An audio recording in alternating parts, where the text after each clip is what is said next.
Hello, welcome to another edition of Prove All Things. I want to thank everybody who's joining us today, whether you're watching live on Facebook, Twitter, or YouTube, or joining us on the CGI Digital Network app, whether on your phone or through our television app on Roku or Apple TV, or watch. Most people are probably watching this later or listening to this later. We thank you for joining Prove All Things. I'm joined with co-host Mike James. How you doing, Mike? Hey, Jeff, good to be with you here today. We're getting some really good weather here in California now. We're getting Mhm. highs of about 83 and lows of about 63 at night. So I'm really glad we got off that 105 degree weather we were in there for a while. Yeah, you're still you still have a drought out there though, don't you? Yeah, that's true. Yeah, You can't get away from that. yeah, Rain is few and far between here for sure. yeah. Well, hopefully keep praying for you out there. Hopefully, things get better. And I know you've had electricity problems and whatnot. I guess because of the heat. Yeah, definitely. They were talking about rationing the electricity and maybe going into rolling blackouts, especially Hmm. in Los Angeles County. I'm right next door in San Bernardino County, Hmm. and we were not impacted with any rolling blackouts, but definitely it was a conversation that had begun amongst the government officials here. Wow. Yep. Well, it was good to see you again. Good to be here. Definitely glad to have everybody who's joining us today.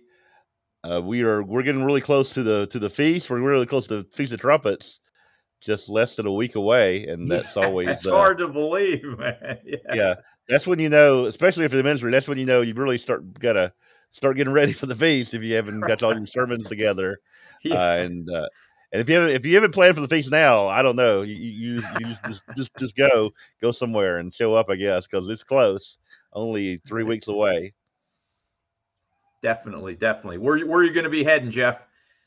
I'll be in Myrtle Beach for the beginning, and then one day I'll be down in St. Pete, and then back to Myrtle Beach. So, and Okay. I'm going to start out in St. Pete and I'm going to finish up in Medina, Ohio. all right, Medina, Ohio.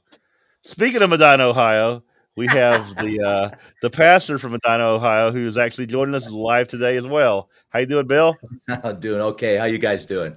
Okay, Bill. That's good. Good, That's good. doing Glad great. to hear, Mike, you're getting some good weather over there. Boy, I've seen some pictures of Lake Mead and talking about drought. Wow, just unbelievable pictures and footage of that lake receding. It's just amazing. Yeah, Yeah. All really. these old all these old boats are being found, dead Yeah. bodies are being found there. They may find Jimmy Hoffa sooner or later. Yeah. Yeah. Yeah. Lake Powell, Yeah, too, I guess, is also receding. yeah, that's true. That's true. Two of the biggest lakes out there in the West, and the Las Vegas is so close to Lake Mead that they think that one of the bodies they found may have been a hit job by the mob many years ago. Wow. So, Oh, wow. Well, I guess not everything does stay in Las Vegas, huh? yeah, good one, Phil. Yeah. Well, Well, I'm, good to I'm be with you glad. guys. Yeah, good to have you here, Bill. And we're glad Mike's out there to keep everybody straight, I guess, before any more of God's judgment comes to California. So Yeah. we we will see about that. Yeah. So how you been doing, Bill? Good, good. Talking about the feast, we've got things all ready too over there in Clearwater. That site is a distinctive site sponsored by CGI 100%, but primarily the Medina congregation. Mhm. And we'll be there at the what is it? The Edge Hotel. We relocated actually our meeting hall from the Holiday Inn Clearwater right next door to the Edge. It's called the Mm, Edge Hotel, or I guess it is hotel. Yeah, I guess it'd be the Edge Hotel. And we're okay. being put up on the 6th floor master ballroom called the Edge Water, I think it is, on the 6th floor, ballrooms 1 and 2. And it's a beautiful site overlooking the city of Clearwater going north with the ocean to the left out west. And Mhm. you've got a walkout patio balcony, you can walk out on and take a look at things through sliding doors that are adjacent to the meeting hall. So we're pretty much, we've got all our functions set up and ready to rock and roll, as they would say. Anybody that would be planning on coming to that Clearwater site sure would appreciate those filling out the survey for the site. Fill it out and send it to my Bill W at cgi.org website or email address, so that I would know exactly, again, how many folks are coming and our setup. It'll help us to organize a little bit better. In addition, let me just interject this too in regards to Medina, which is a feast site. Mike, I think you mentioned you're going to be going to Medina as well. Tony is getting everything pretty much set up there. That's Tony Buchert. He'll be coordinating that site. I'll be at Clearwater, but Tony will be up in Medina. He too has a survey located at the CGI Medina website, cgimedina.org website, and there's a survey for Tony as well. And again, these surveys have been very helpful to us in helping us organize our events and planning on how many people are going to be attending certain functions after and outside of services. And Tony, I know also, because he was just at services last Sabbath, would appreciate any who are planning on coming to the Medina, Ohio site to fill out that specific survey too, which is also, as I say, located at the cgimedina.org website. Fill it out and then send it to where Tony says to send it there after you fill it out. That would be greatly appreciated from both he and I. All right, wonderful. So yeah, the feast is soon. The feast is soon. We are definitely excited about it. And I guess asking you about your topic today, Bill, I'm definitely intrigued by your email and the premise of it. If you would explain what you're going to talk about, and hopefully everybody out there can start formulating questions and ideas of. Yeah, I wanted to address the subject of prophecy today a little bit, and certainly approach it from a balanced point of view. I would hope that as we go through it and discuss a little bit about why prophecy is important, and it does have a role to play in the gospel. I mean, a lot of people today seem to have hesitations surrounding the subject of prophecy, because there's just so much information out there and so many narratives and scenarios and things that are from, aliens up in Antarctica to the earth being flat and all kinds of stuff that, people's heads are spinning.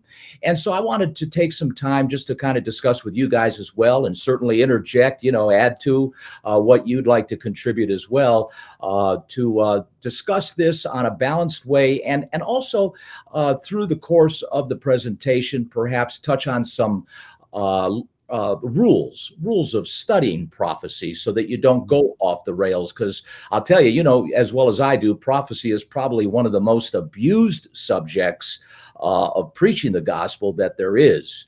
And it's easy to do because any kind of Tom, Dick, or Harry can, assign any kind of interpretation in some cases to what they believe to be suited for the narrative they're trying to pass. Like, remember that guy, Harold, what was his name? Harold Camping. Yeah. Where he had Jesus coming back a couple of times, and he had to rewrite his script, I guess, and go back to his calculator and figure out where he made his mistakes on a calculation. And yet people believe, I mean, that's the sad part about it. There were people following that guy, by the way, a little digression here, that literally put in their whole life savings, who were buying these big billboards and that, advertising the fact Christ was coming back at a certain time. And I think you remember all of that stuff, and the Y2K thing, and so many other items of predictions that people have used and strayed from really the Bible. Well, I think the entire, if you look at the entire history of the church and the different factions of the church, there's always been someone saying that Christ was coming soon, and they had predictions of dates and set times. I know, and maybe that's why a lot of people may be tired of prophecy, because maybe at one point they were thinking this was it, and they got disappointed in some of those beliefs. I know when I was a kid, I was going to a Pentecostal church, And they were telling me back in 1981, they said, this is it. Everything we see, all the signs are out there, Jesus is probably coming back in the next year, maybe 2 years, because they believed in the rapture and stuff. And that's been what, 40 years ago that they were thinking and kind of think, yeah, maybe next couple of years. I was tuning in on a similar, I would say similar channel to ours that streams, just to kind of see what kind of content they had. And the first thing I clicked on was a couple of guys, and they're like, "Hey guys, we're so close to the rapture, we just don't know. We just believe it's going to be here any day now." I was like, "Whoa!" Yeah. There's still people saying that. 40 years later, they just that's the thing about prophecy, is that you have so many people out there with so many different ideas, and usually it's that Jesus is coming back pretty soon. Yeah, and they get misdirected on a lot of this stuff. To your point, I mean, the Worldwide Church of God, our culture, where we, came from back in I remember I was baptized back in 71. 1974, was the big deal. We were all going to go to Petra, this place of safety, which was nothing more than a kind of a quasi-rapture doctrine as well, except we weren't going to be wafted off to heaven or onto the sea of glass. We were going to be just kind of transported physically via airplane, boats, or I don't know, whatever else, helicopters perhaps, to Jordan.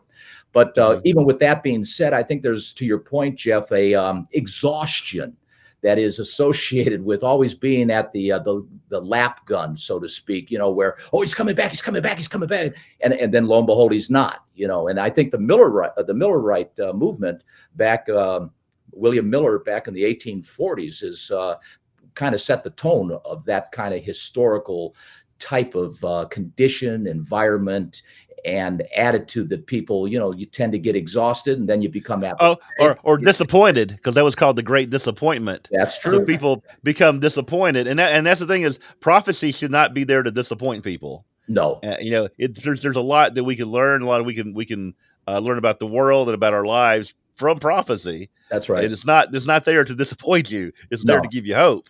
Absolutely. And instruction, and hopefully a heads up, and FYI, because prophecy is history in advance. I mean, the reason we look to understand prophecy is so that we can recognize events before they happen, so that when they happen, we can recognize the fact that they are indeed from God.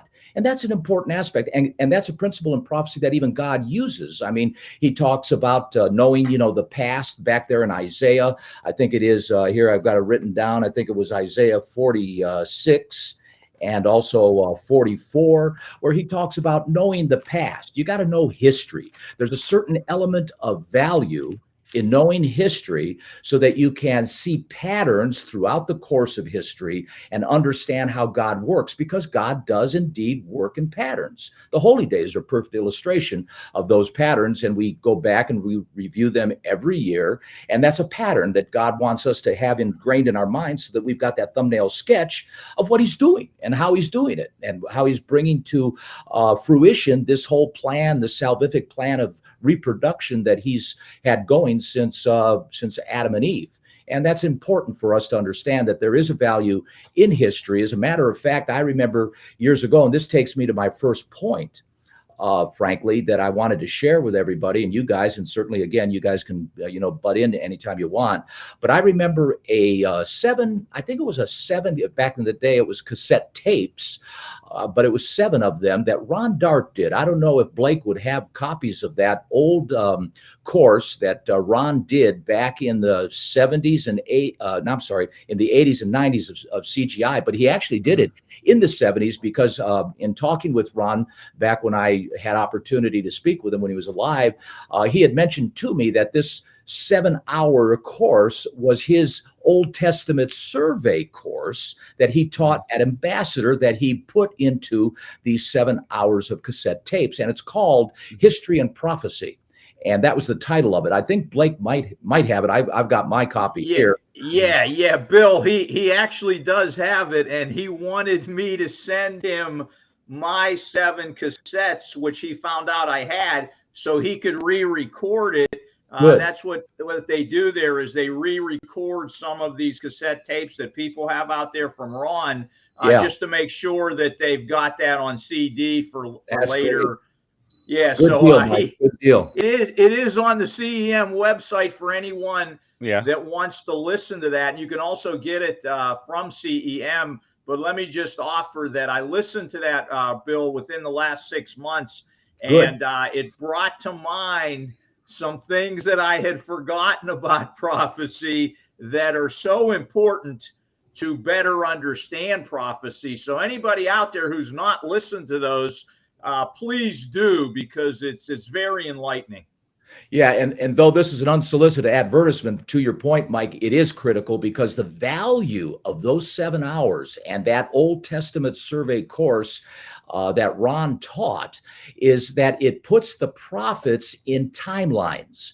It helps you to understand who was alive when, what group of people, whether it was Judah in the south or Israel in the north, were they talking to, and the value of those conversations or warnings, threats, illuminations that these particular prophets, whether it was Isaiah, who primarily was alive during the northern 10 tribes and the invasion of Assyria back in the 700s, the 8th century, or Jeremiah 120 years later in Judah and the Babylonian invasions. I mean, those are important distinctions to make regarding the prophets, because as you then read in the writings of these prophets, you begin to see what makes sense and what doesn't make sense, what can apply to the historical value of the voice of that prophet, and what isn't applicable to his timeline, and that he's actually talking out into the future, which is another point I want to talk about, but I don't want to get ahead of myself yet here.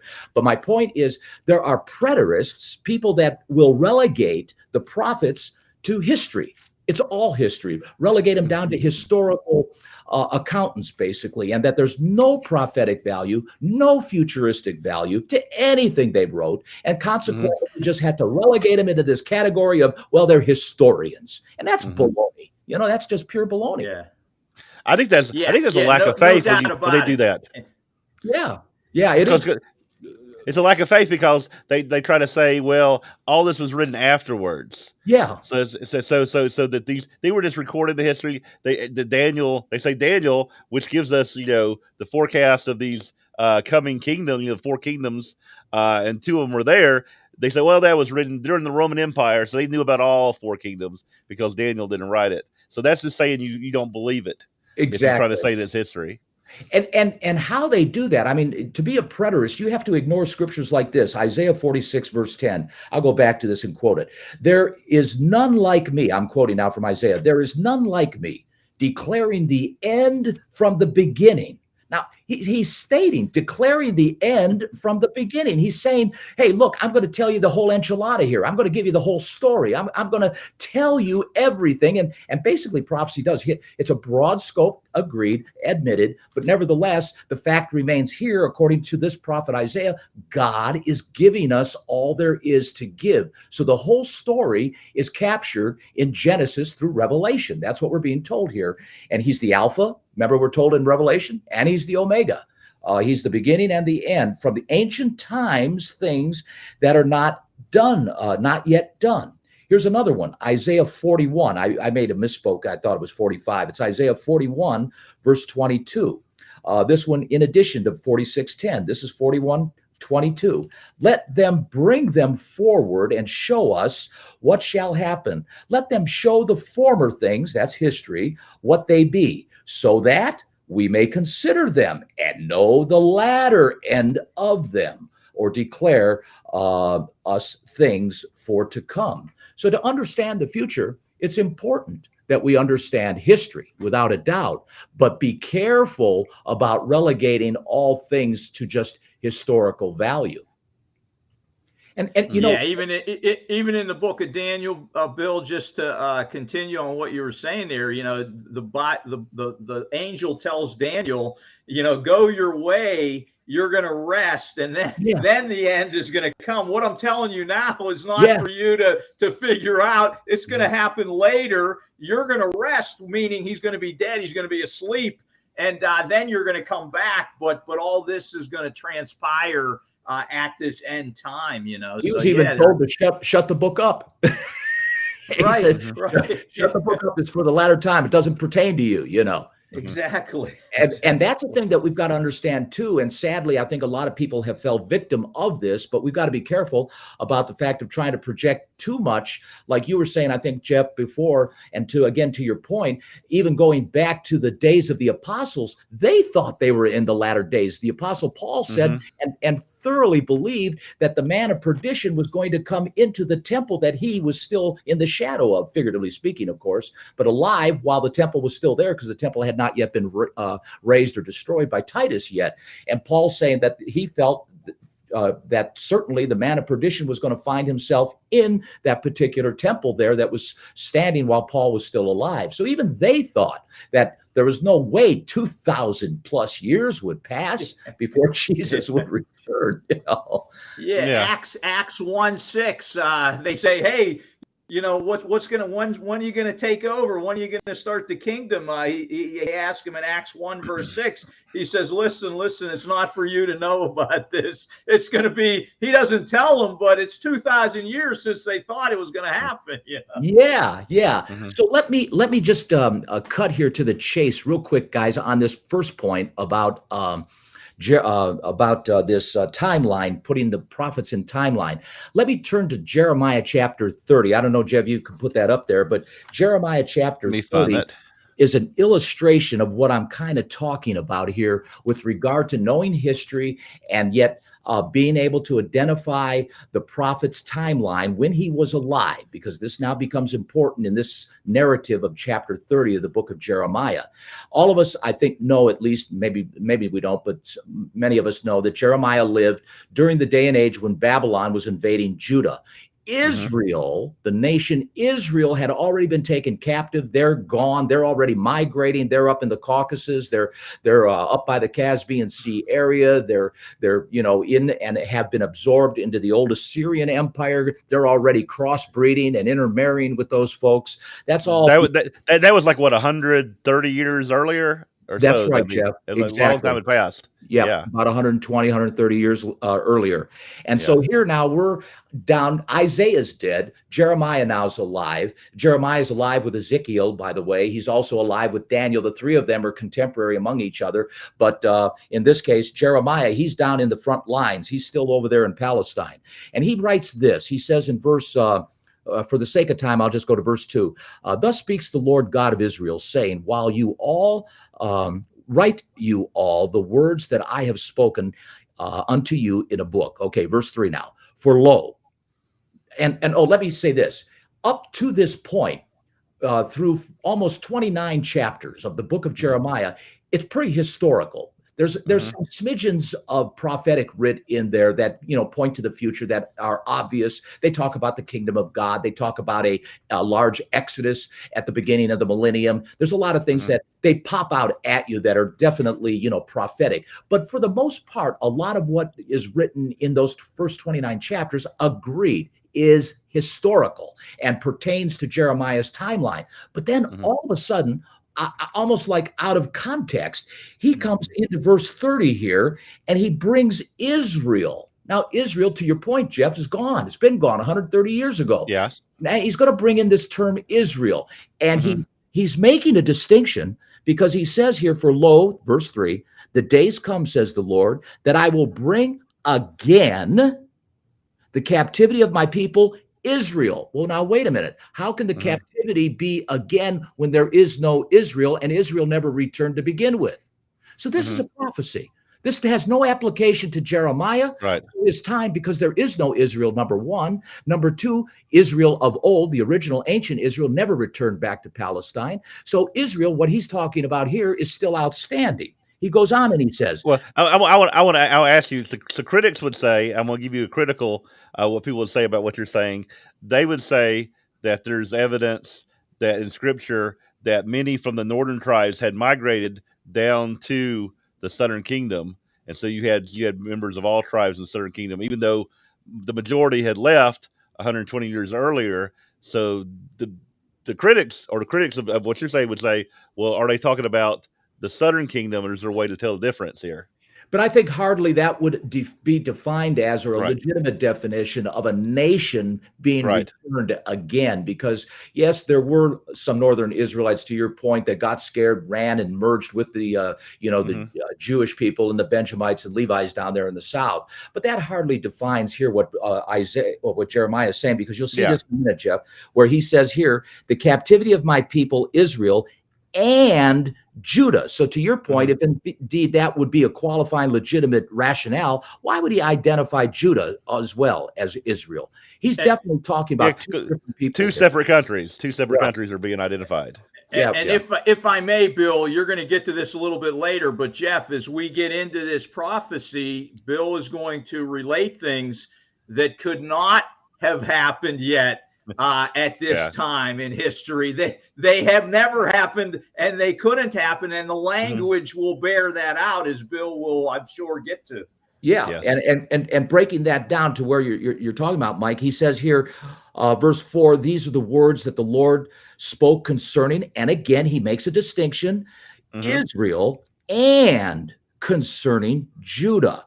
He goes on and he talks about, ask you now and see whether a man does travail with child. He's talking about a very threatening environment that, figuratively speaking, the men are shaking. They're in travail. Men with their hands in their loins, women in travail, and all the faces are turned into paleness.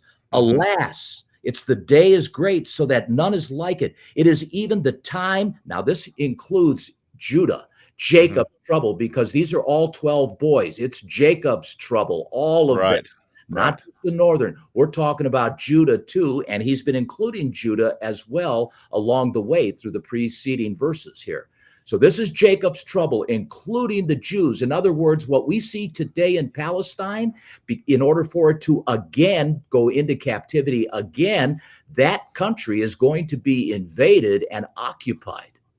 Hey, Bill, if I could offer the NIV version of that verse 7, how awful that day will be, none will be like it. And again, if you couple this with what we read in Revelation about the tribulation, that it is going to be a time of trouble that the world has never seen, then obviously this could not be any time that Israel was back in the land.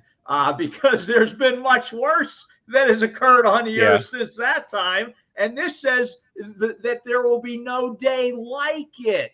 Okay?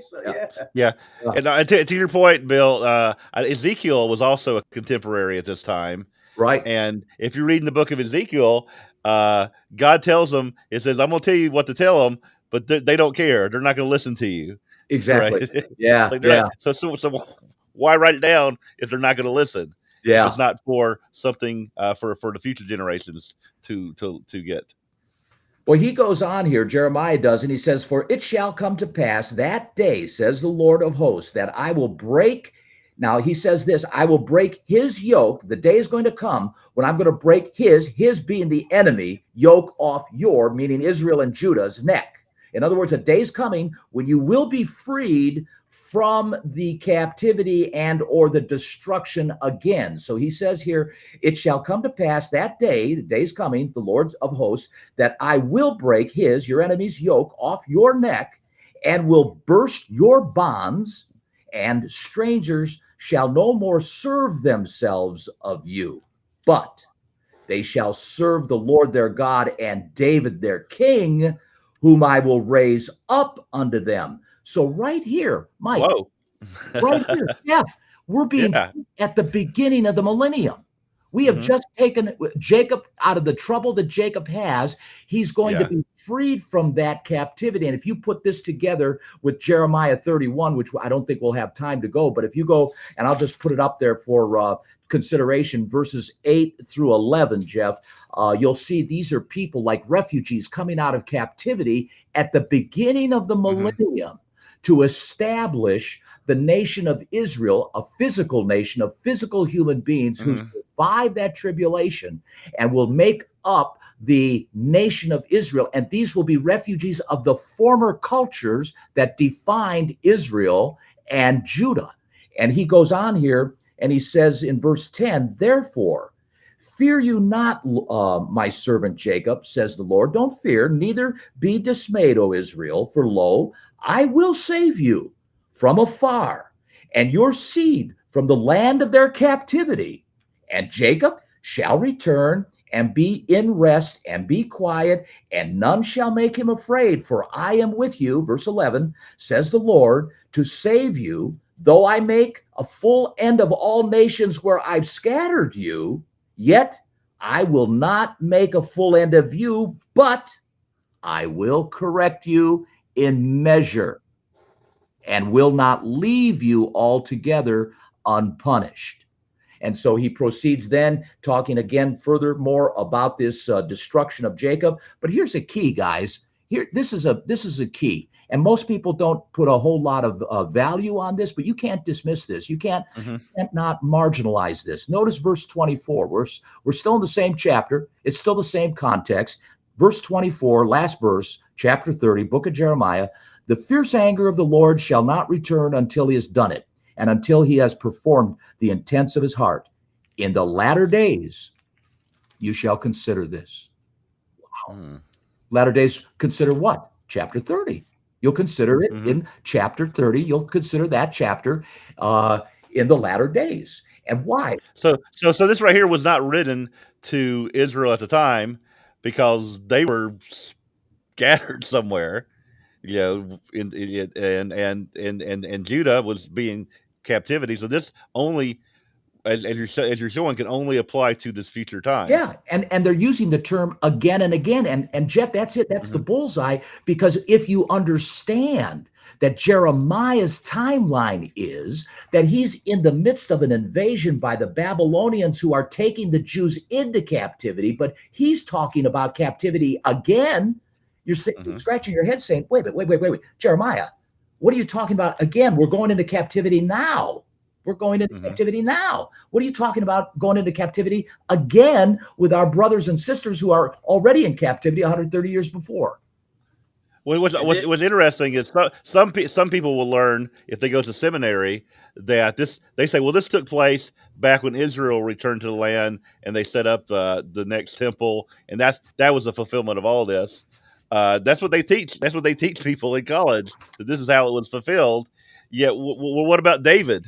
I just see we don't know where David walking around leading Israel at that time. Yeah. Like right. And there's others. Timeline. That's a timeline, Jeff. That's a time. Yeah. That's a benchmark that you've got to take into account in the context of the narrative. Exactly. Yeah. And to your point with regards to that, they will teach that. And I lost my train of thought. There was something else I wanted to bring up that you triggered when you were talking. But go ahead. You had something else. Well, I can also say that there's also those, and this is something that they say that the modern Israel fulfills all that. That when Israel was established after World War II, they believe that establishes that. I'm like, well, where's King David? Right. I don't see him. Yeah. I don't see him ruling over Israel, and I don't see an Israel that's living by the laws the way God wants them to live anyhow. So you know, doesn't seem to me to fulfill any of that, even though people tell you that. Go ahead. Right. So one of their arguments about David is they will suggest that means Messiah because Jesus came from the line of David. But again, I don't agree with that assessment. I get the reasoning for that. But even when Jesus came the first time, he did not really do all this. Okay, no. They didn't come out of captivity. You know, they didn't come out of captivity 2,000 years ago. So that doesn't fit the scenario 2,000 years ago. Again, they may say it's spiritual. It's a spiritual thing that Jesus came for the future. He's going to set everyone free, and it's all spiritual. But that's not how to read it. It's definitely a physification. There's a spiritual element to it, but this is talking about a physical kingdom. Why did the apostles think when Jesus was there, he was going to take over from the Romans? This was the mindset of how they read these prophecies. You cannot deny that. And to support what you're saying, Mike, let me just real quickly, let's go to 31, Jeremiah 31, verse 8. And this is the description here of the remnant of Israel. In verse 7, you'll see that he's talking about the remnant of Israel. Verse 8, behold, I will bring them, who? The remnant of Israel, both Israel and Judah. I will bring them from the north country, gather them from the coasts of the earth, and with them the blind, the lame, women with children, she that travails with child together, a great company. They shall return there. They shall come with weeping, with supplication will I lead them. I will cause them to walk by the rivers of the waters in a straight way, wherein they shall not stumble. For I am a father to Israel, and Ephraim is my firstborn. Hear the word of the Lord, you nations. Declare it in the isles afar off, and say, he that scattered Israel will gather him, keep him as a flock, and a shepherd does his flock. For the Lord has redeemed Jacob, ransomed him from the hand of him that was stronger than he. This is a description of refugees being rescued from their captivity, Mike. And that's to your point, what you were saying. Yeah. And that interlocks with the descriptions of Jeremiah chapter 23, Jeremiah chapter 16, of this Exodus that is going to be so enormous at the beginning of the millennium of Israel being brought back to Palestine, the land of Canaan, where they originally were given the promises, and take on and absorb the geography that they were fully intended to absorb all the way east to the Euphrates and, of course, west to the oceans, and become that city on the hill they were intended to become from the start, and commence the millennium with a physical nation that will represent the example nation. God, through Christ and us, hopefully as resurrected spirit beings, will help to spread the gospel as the oceans cover the seabeds. You know, it's such a picture, and it's so exciting when you go into the Feast of Tabernacles with these visions of understanding of what this is all about. And just one other thing I remembered what I forgot, Jeff, when you triggered me. And that is going back to college. You said that they teach the fact that the Jews going to Palestine and this regathering of Jewish folk and Benjamites and a few Levites mixed and mingled in and amongst them is essentially the return of Israel to the homeland. No. Far from it. Because you've got to fulfill the two sticks in the book of Ezekiel. And the biblical definition, this is why Hagee, John Hagee, is wrong. I mean, he's so flat out wrong about the fact of using this as a tool to raise money. And bless his heart, he's raising money for Israel and Judah and so on. But the fact is that a biblical definition of the return of Israel to the land is both houses. Both houses have to return according to the prophecy. And it's a prophecy, the two sticks. It's a riddle. It's poetic. That's another thing about prophecy. It can be very poetic at times. And it is bringing the two sticks together, Israel and Judah together, to be one nation. And they will go back to the land of Canaan at the beginning of the millennium. Yeah, it's definitely in time, because if you're saying when they came back from Assyria or coming back from Babylon, that's nearby. That's not from from around the world and from the islands afar off. So for the preterist, it says that already happened. It's like the language doesn't match something that already happened. It's something that is a future fulfillment.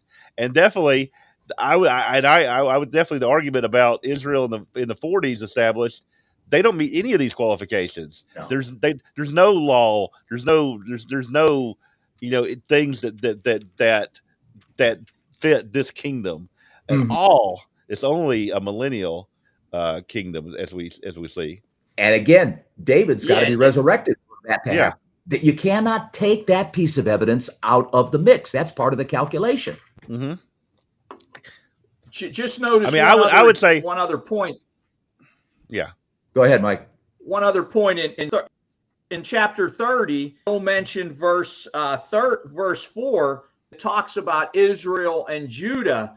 When you get over to chapter 31, it talks about Israel scattered amongst the nations in the distant coastlands. It doesn't mention Judah there, okay? Because Israel is the one that everyone thought was lost. Judah, we still know the Jews throughout history, because they did come back to that land once again. And they've been clannish. I mean, from the time of their departure out of Palestine at the Masada's last stand, because that was the time when they really, the diaspora, occurred in mass. But nevertheless, even though they were dispersed, they were very clannish and they held together. That's why you've got these haplogroups in DNA that can find and reference the Kohan DNA, and so forth, whereby they could be followed down through history because they've been pretty much together. They marry within each other's, circle, so to speak, the network of their family lines and their family trees. And thank God that there is this one tribe still remaining, because it's a validation of everything we've got in this book, because those people, their definite lineage certainly represents a connection to the parting of the Red Sea, the 400 plus years of slavery, and all the things that they saw, the burning bush and Moses and Joshua and Caleb, and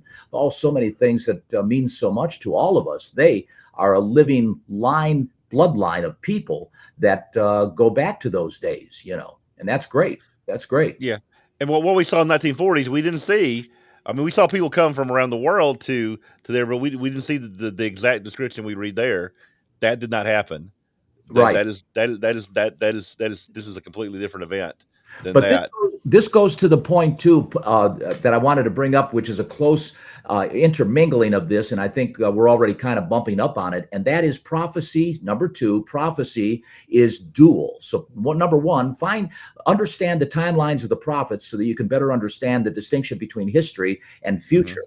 But number two is duality. Duality is a very important element to keep in mind as well, because prophecy is dual. There is admittedly pre-fulfillments of particular events and conditions that occurred previous, but of which still doesn't dismiss the fact that they point to the future as well as a pattern that God follows throughout the course of his plan, unfolding of the plan that he's working with, Absolutely, yeah, Bill, absolutely. I think there's some confusion on that idea of duality or typology, where people think the type is some type of exact replica, where actually a type is just something that is like. It has similarity. It is not exact. And I think people get put off and don't understand that about this, Exactly. But yet they'll go to the extents, and you guys know this, and Matthew 24, Luke 21, Mark 13 are the perfect example of the preterist out of control. I mean, he takes these three major, the Olivet prophecies, to the point where they render them as historical, and that's it. It pertains only to what happened there during the early years of the church, and all of that was fulfilled. And Mike, Jeff, I can't, you go to any one of them. Which ones do you want to pick? Matthew 24? That's the more popular one. Yeah. Okay.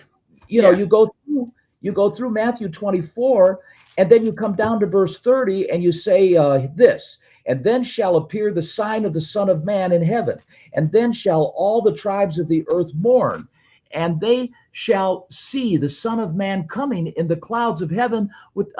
How do you say that was fulfilled? How do you? Yeah.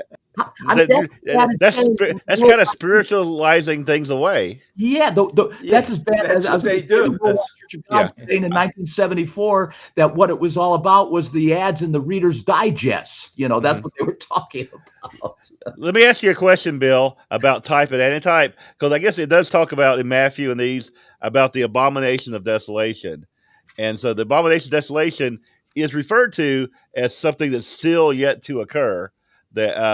But there have been types in history, I think, with Antiochus, and also in Jerusalem around 70 when Jerusalem fell. There's types of this happening, but that's still a future prophecy, and the types don't fulfill all the language that we see of that.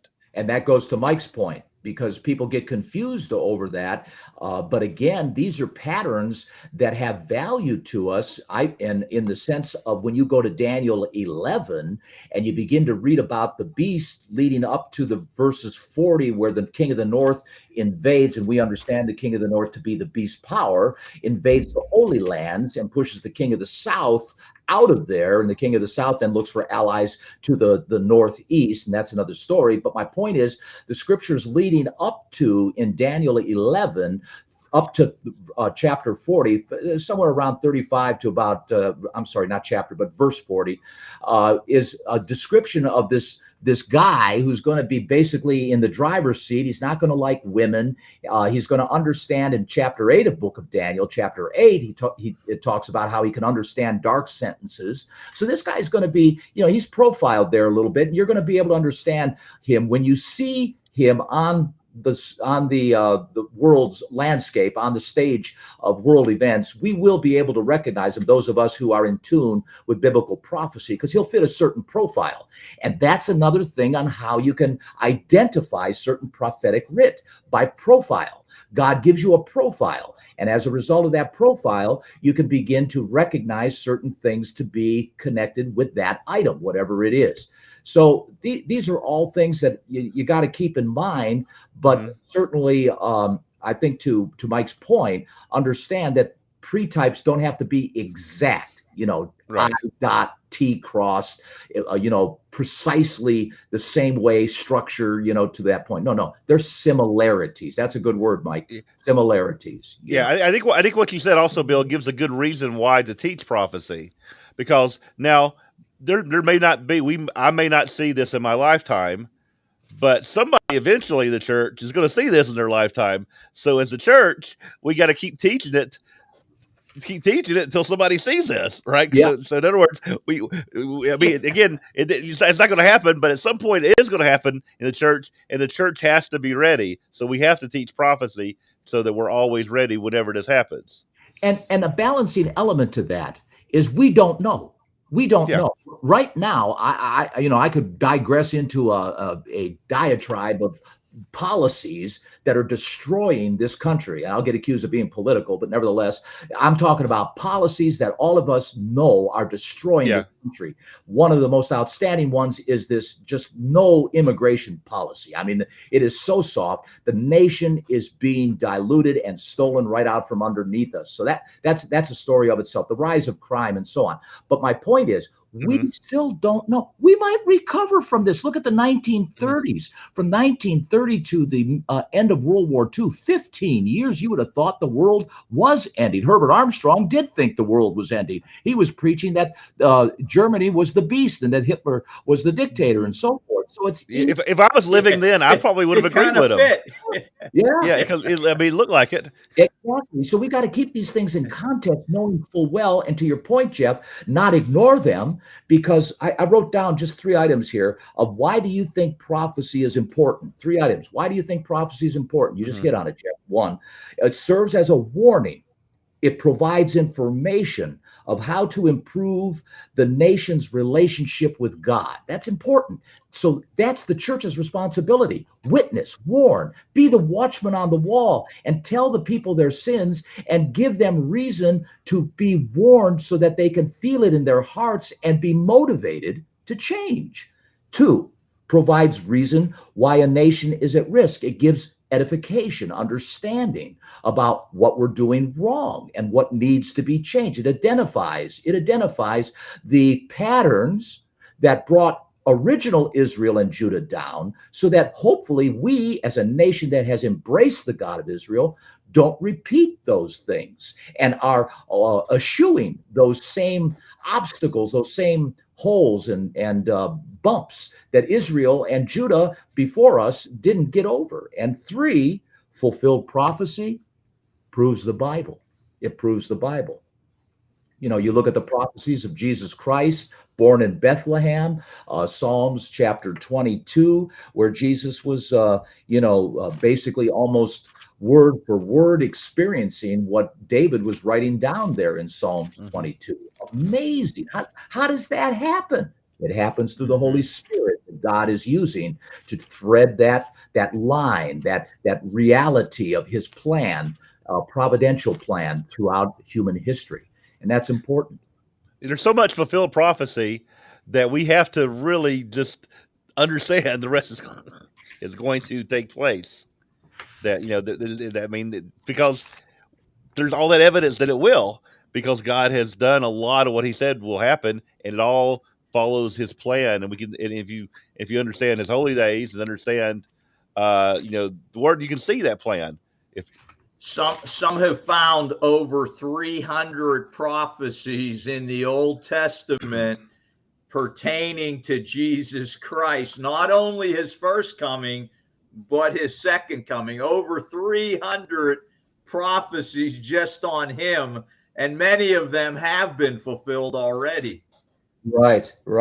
Yeah, it's amazing, and it is important to us as Christians when we see these writings. I mean, I've often said this, I'll say it again, Nostradamus has nothing over the Bible, because when you really do get into the Bible and begin to, peel back the onion skins, the layers of the onion skin, there are so many things like what you said, Mike, that prove, how could this be? These people lived hundreds of years. Look at the name Cyrus. Can you imagine being Daniel? I've often thought about this. I sit in my back patio with a little glass of wine, and I think about how it would be to be Daniel. There he is. He's been in captivity now for who knows how many years. He's maybe 80 years old, 75 years old, who knows? But he now knows Cyrus is alive.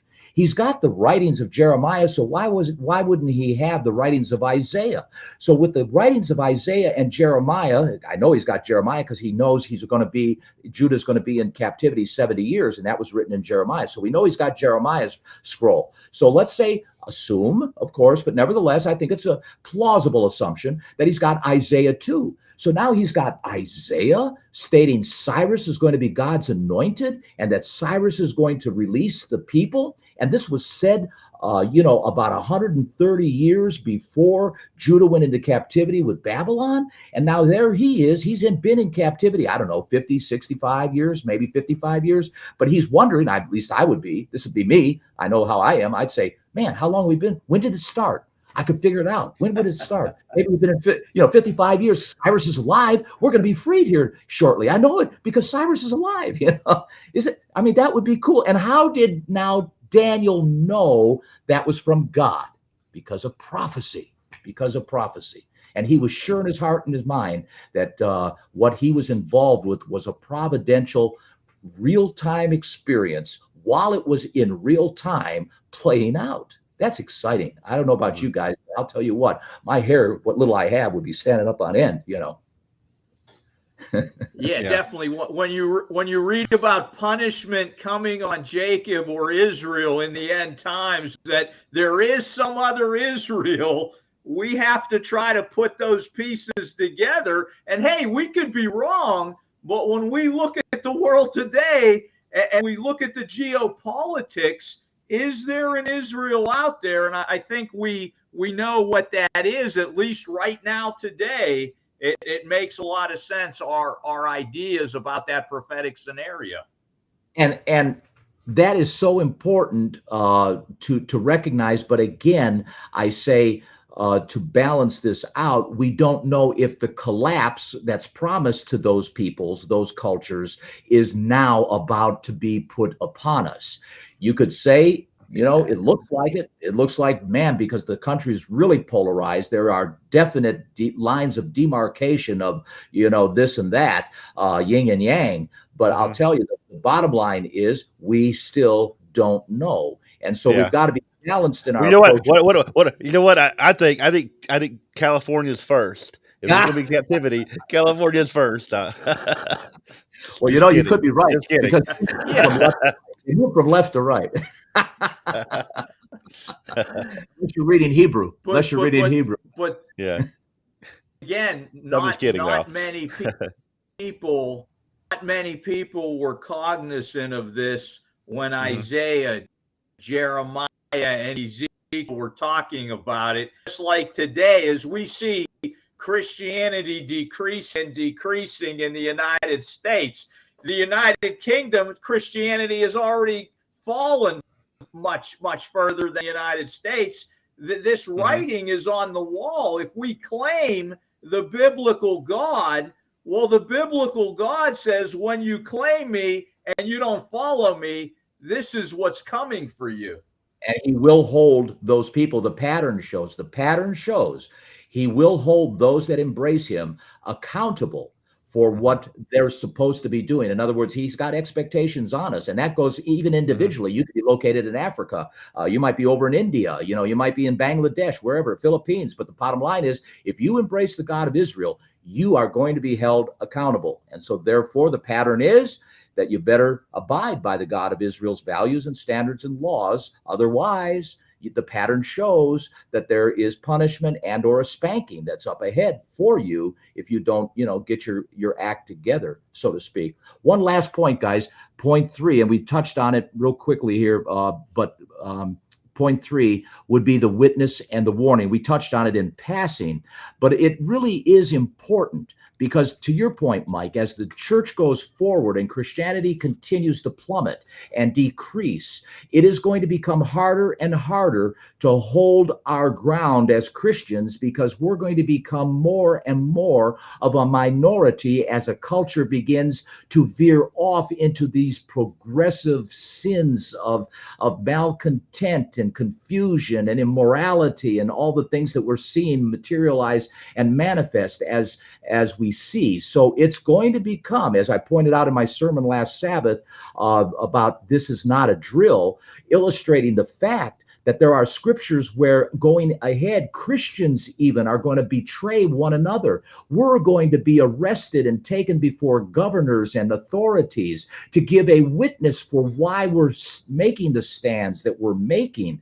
And so this becomes very important that people begin to understand that this is not a game. This is not a drill. This is the real deal. And your recognition, Mike, and bringing forward the idea that Christianity is already on a decline, which it is, that is a realization and reality check that we as Christians, we better be brave, we better be bold, and we better be courageous and work on those characteristics and attributes as we go forward into these days, because it's not going to become any easier, and especially for the ministry, I guess one thing about witness and warning, and that reading prophecy, or whoever you are, whenever you lived, reading prophecy provides you a personal warning. It shows you God's expectations and shows you what God's judgment is against sin and against not living up to the expectations that God has.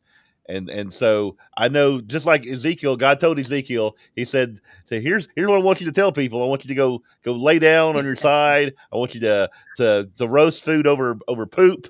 I want you to do all this stuff, but they're not going to listen to you. So for us, the church, we're the ones in the church. We got to listen to God, because the rest of the world is probably not going to listen to it, but we got to listen to it. And to Bill's point, not let ourselves become involved in this world. We can't have us embracing the culture that is there, that culture of sin that is growing in our society. We have to remain solid. We can't be afraid to address those issues and policies that we see are detrimental to the overall righteousness and holiness of a culture that should be rising above this muck that we're finding ourselves being dragged into and dumbed down into. I cannot, I don't know about you guys, I cannot believe in some cases the stupidity of our leaders and the contradictory hypocrisy that we're seeing today blatantly in the open. I mean, you don't even have to really be all that intelligent to see how just blatantly hypocritical some of our leaders are. And again, it goes to the prophecies. I wrote it in the article, by the way, in the International News, or the one I just wrote, about how our leaders in the end time of the nations that are carrying the cultures Israel would choose leaders that were immature, that were baby types, and would lead us as a nation into troubles. And that's what's happening. Hey, Jeff, I don't know if you can put Dale Lloyd's comments up. I'm just not sure what he means by them. Yeah, I'll let you read them. Let me let you read them and you comment on it, okay? and the churches are not speaking the truth, also part of the problem. So, Dale, are you speaking about the churches of God or the Christian churches in general? I'm not sure what you mean by that, and I don't know who Terry R. is, who went back into LCG. These guys don't even listen to the comments that can be God revealing information. So I am listening, Dale. That's why we're putting up your comment right now. We are listening, buddy. So if you could just clarify your point in the first comment, I'd be happy to listen to it. Yeah, definitely. I don't understand it because, again, I don't know much about LCG to understand what he's talking about. But again, the churches of God, as we will see next week, looking forward to next week, are definitely a mixed bag. And next week we'll be speaking with someone from a church of God who has gone off the rails, so to speak, with prophecy. And we'll be learning a little bit about that. Okay, so I think he's talking about that shooter shot up in the Minnesota. church, the shooting. Yeah. In the Midwest, maybe that occurred. I think it was up in the Minnesota. Church of God people who Minnesota. Okay, somewhere in the Midwest, I remember. Yeah, but I don't get the point that he's making.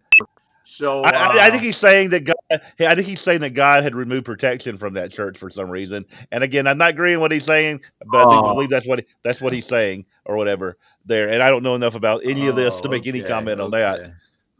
All right, but do definitely thank everybody for making comments. Okay, what he's saying, what he's saying is most churches, unlike CGI, don't allow this type of interactive that we provide, where people can question us, they can comment about different. We're open to feedback. We're open to conversation within CGI, and amongst some of the other churches out there, I guess he's saying that is not allowed, that there's a party line that you have to follow.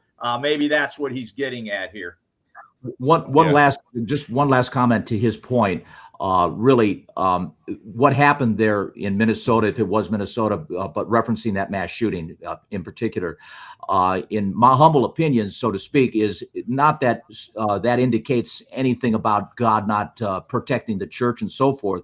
It indicates, frankly, that we're all subject to time and chance. In due respect, there's a time for everything, as Solomon pointed out in the book of Ecclesiastes, and we've got to be vigilant and careful and take precautions and not be silly or negligent or reckless or cavalier about living in the world we're living in today. Walking down the street, our brethren in New York City, our brethren in Chicago, hey, we in these big cities, whether it be Houston or even Cleveland, Detroit, we're subject to time and chance. Be careful.